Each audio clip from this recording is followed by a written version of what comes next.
Hey everybody, welcome back to GWN. I am Noctair, your host. Clan games are back, and I thought it's high time we did a little bit of talking about strategy on clan games. Now, there are tons and tons and tons of tasks and challenges available in clan games, both for the home village and the builder base. And it never fails, the ones that I want are not available when I'm doing that type of attack. But you really need to have a strategy, a plan for an expeditious run, shall we say, on the clan games. And that starts off, I think, with strategic trashing of individual tasks and challenges. And my clan looks at it like this. First of all, if there's something that doesn't make sense for our clan, that's got to go. So take, for example, Clan War Challenge. If there's no war going on, and there won't be until the weekend, or we're not warring for a while, then why keep it, right? Titan or Legend Leagues challenges. If we don't have anybody in Titan or Legend Leagues, no reason to keep those, right? If everybody's down in Silver, Gold, and Crystal, we're never going to use them. Some other ones that we look at, let's say troops that our clan mates don't have. I've got a lower level clan, and we don't have things like bowlers or electro dragons, so we remove those tasks. We don't need them. There's no reason to have them. Clans that don't have a Town Hall 12, no reason to hang on to the siege machine tasks. They're great. They got lots and lots of points, but if you don't have access to the siege machine, why would you hold on to the siege machine task? Doesn't make any sense, right? Then there's the ones that want you to destroy X number of this building or that building. If your clan's all Town Hall 9 and under, it probably makes sense to remove any Eagle Artillery challenges you see. Maybe even get rid of some of those ones for like Inferno Towers. Now, the other ones that we eliminate most of the time are these low point challenges that are usually like 35, 50, under 100 points. In short, they're just not worth it. It's too much time and effort to just, get that small number of points. The one exception here is the obstacle related challenges. Those I do keep because they're so easy. I mean, they just take seconds. Hey, and did you know that you can actually tick this one off without using any builders at all? Just hop over to the builder base and you can actually remove grass and it counts for the challenge. I didn't know about that one, but hey, it works. Now, one of the other things that you need to consider when you're running your strategy for this is how are you going to get the top tier? How are you going to get those points? And that's where having multiple games comes in handy. If you set up a mini or an alt, which is really easy now that we've got the Supercell ID, you can run literally up to 20 accounts on a single device. That opens a huge opportunity for using low-level accounts to knock out max points fast. Clan games unlock at Town Hall 6, and with these new upgrade times, easy accessibility to resources, books, potions, you can have a Town Hall 6 up and running in under a week. Even better, the builder base unlocks at Town Hall 4, and that really works well for clan games. We'll talk more about that in just a couple minutes. Clan games in general are much easier to work your way through at the lower level Town Halls, 6, 7, 8, even 9. Once you get a little bit higher, it gets a little bit trickier. If you have more than one device available, you can also streamline your playing time by running multiple games at one time. My family just kind of rolls their eyes when I do my clan games run because I have 4 or 5 tablets surrounding me, each with a different game and attacks running on them all. But I can put up 50,000 points in a single day of playing, all by myself. And I find it's a really great way to kind of, challenge myself to, concentrate and multitask. I wouldn't expect most players to do this because obviously it's kind of crazy. I got 30 games. But having just 1 or 2 additional games will make a big difference to your clan success at the clan games. It really does help out a lot.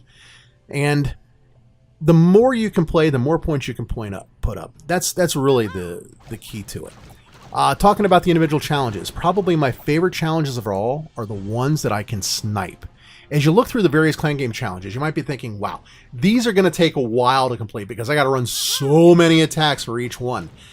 Well, that's not necessarily the case if you consider sniping for the challenges. There are 3 types of sniping challenges that will allow you to quickly build up points. Building snipes, hero snipes, and loot snipes. Building snipes, probably the easiest of them all. They're usually hitting the spell factory, the lab, maybe collectors, the clan castle, even the town hall. In each case, the goal is simply to knock out X number of units of the building on the challenge. The thing that makes them so easy is that so many players put these buildings on the outside of their walls. In fact, if you drop trophies, you'll find a number of bases that have the town hall on the outside down in the Silver Leagues. It just doesn't get any easier than that. The next type of snipe is the hero snipe. Hero sniping is especially easier after you have your Archer Queen at Town Hall 9. but anyone from Town Hall 7 and up can use this strategy very effectively. Many base designers will place their heroes along the outer edge of the base. Now, this is to allow them to disrupt inbound troops, generally, defend a certain region of the base. It also tends to expose them to attacking troops very early on in the attack. In fact, you can lure them often right with just a few low-level troops or even one of your heroes at that edge where they're stationed. At that point, you just overwhelm them with troops and take them out. And it just doesn't take much time. I mean, you can see from these replays, 15, 20 seconds. I think I got one that took maybe 25 seconds. It's usually pretty doggone quick. A typical hero-related challenge is going to be something like knock out 50 levels of Barbarian King or 125 levels of any hero. These can be hit really fast if you find players with high-level heroes, and taking down a defending hero, it's just so easy. As you watch some of these replays, you'll see that I do it with the Archer Queen, a bunch of archers, even with other heroes. So not a whole heck of a lot difficult there at all. The next type of snipe, and this is probably my favorite, would be the loot snipe.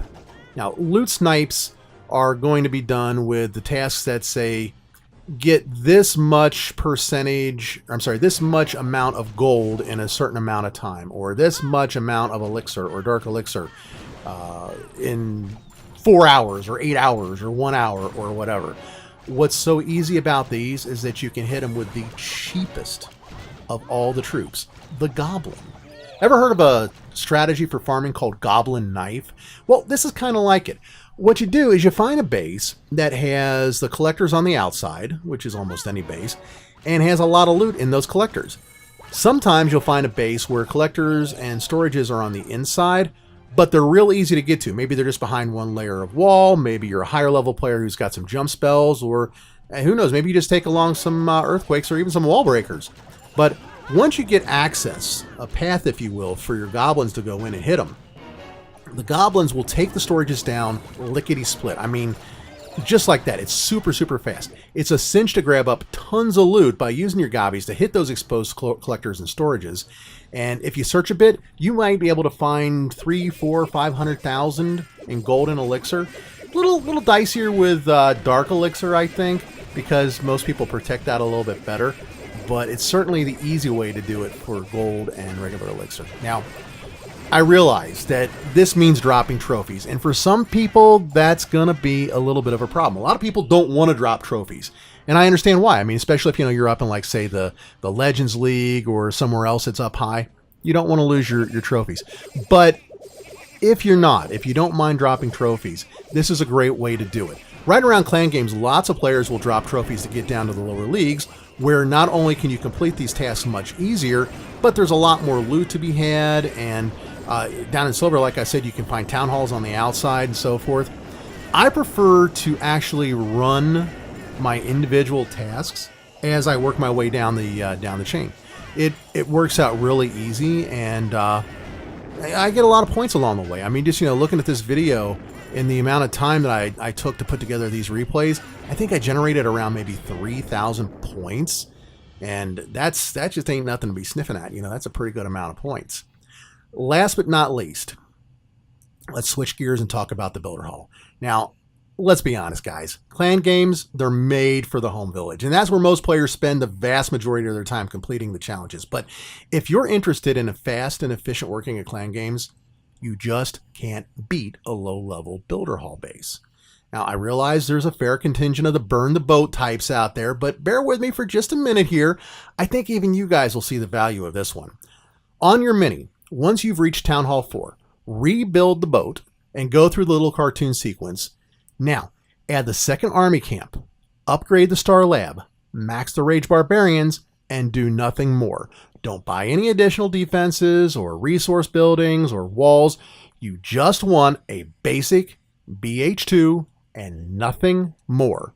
Now, in this example, I sped up the replay to get through it real fast, and you can see that I'm going through and actually gemming it, but you don't have to do that. You can take the hour or two and knock it out free to play if you want. It's up to you.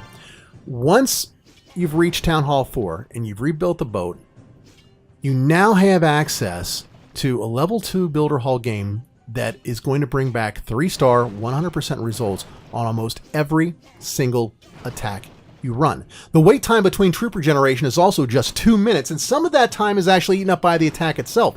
You can actually knock out a 24-star challenge in about 10 minutes. The same goes for tasks requiring a high percentage. Nothing gets points faster than this strategy. Just doesn't. Second of these, I'll sometimes hit the challenges that require a certain number of stars with a specific number of units of a particular troop, like get 3 stars with 4 Rage Barbarians or something simple like that. I have to attack, sure, but it doesn't matter how much time I eat up or whether I win or lose the match, so long as I pick up the requisite number of stars, I'll get the credit. I also like the tasks that require you to destroy a certain number of buildings on the builder base as well. Much like their counterpart on the home village that I snipe, these are easy to complete challenges. I don't snipe them on the builder base, but you get the general gist. All of these tactics work just fine with any level of Builder Hall, all the way through 2 to 8. They just go a lot faster on Builder Hall level 2 most of the time. It'll be a draw for Builder Hall 2, but that's fine. You got the percentage, you got the stars. That's what counts. That's what you're trying to get. The one thing I always avoid, though, on the Builder Hall, I avoid anything that requires X number of wins in a certain amount of time because it's just too inconsistent. It's very difficult to get those. So there you got it. Nock's Guide to Clan Game Strategies. If you want to review any part of what I discussed, head over to blog.clashmaniac.com and read the companion article for this video. I cover all the same details there, and I've even got a picture of all my tablets set up as I get ready to play clan games. Thanks a lot for sticking around to the end of the video. I hope you find these tips and tricks useful. Comment suggestions, drop them down below. You got some additional tips you think merit a mention? Hey, let's hear about them. I'll toss them on the blog article too. Y'all take care and keep on clashing. Bye-bye now.